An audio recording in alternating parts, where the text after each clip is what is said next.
All right, back to our employee example. We have applied a couple of principles of object-oriented programming, encapsulation and abstraction. But this implementation still has a problem. What if I forget to call this or these two methods? Our employee object will start in an invalid state.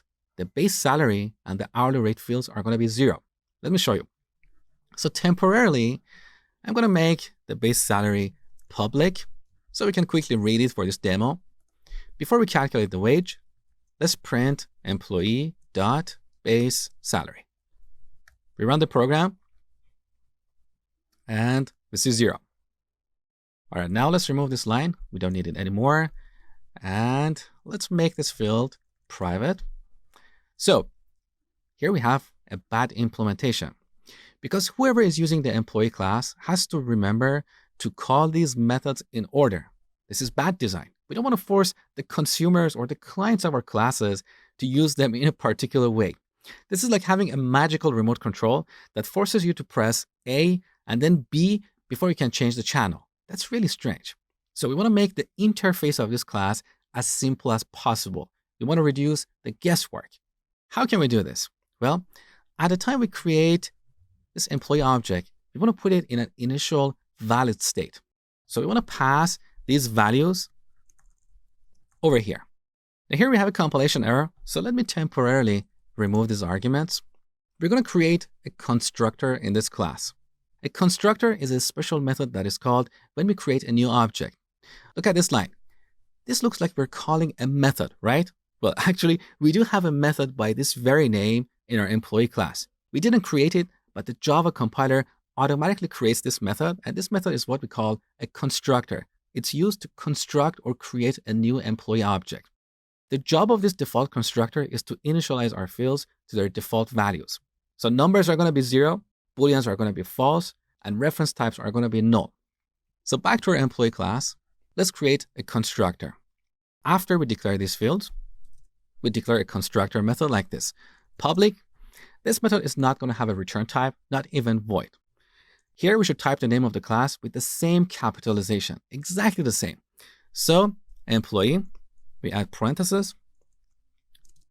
Now here we want to have two parameters, base salary and hourly rate. So now we have a custom constructor, and Java compiler is not going to create the default constructor for us. So in this constructor, we want to initialize these fields based on the values that we receive here. Now, there are two ways to do this. One way is to write code like this. That base salary equals base salary. However, with this implementation, I can still pass a 0 or a negative value as the base salary. So our employee object will start in an invalid state. So here we should use the setters that we created. These setters will throw an exception. So if we try to create an employee object with invalid values, our program is going to crash. We'll never have an employee object in a bad state in memory. So back to our constructor, let's call set base salary, and we give it this value. Similarly, we're going to call set hourly rate, and we pass that here. Now back to the main class. Here we have a compilation error because our employee class has a custom constructor that expects 2 arguments. So we're going to pass 50,000 and 20 here. Now this line is getting a little bit too long, so I'm going to break it down so you can see clearly. All right. Now we no longer need to call these methods in order. So let's delete these 2 lines. Now our main method is even cleaner. It has only 3 lines of code. So we use constructors to initialize our objects. If we don't create a constructor, the Java compiler will automatically create one for us. This is called the default constructor, and it will initialize all the fields to their default values. Now, one last thing before we finish this lecture. Look at the members of the employee class. So we have these 2 setters and the calculate wage method. Let's assume that once we create an employee object, we don't want to change its hourly rate or base salary.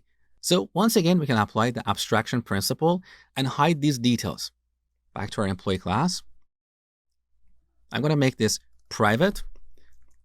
We're only going to use it inside this class.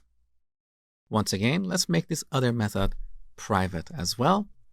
Now back to the main class. Look at the interface of the employee object.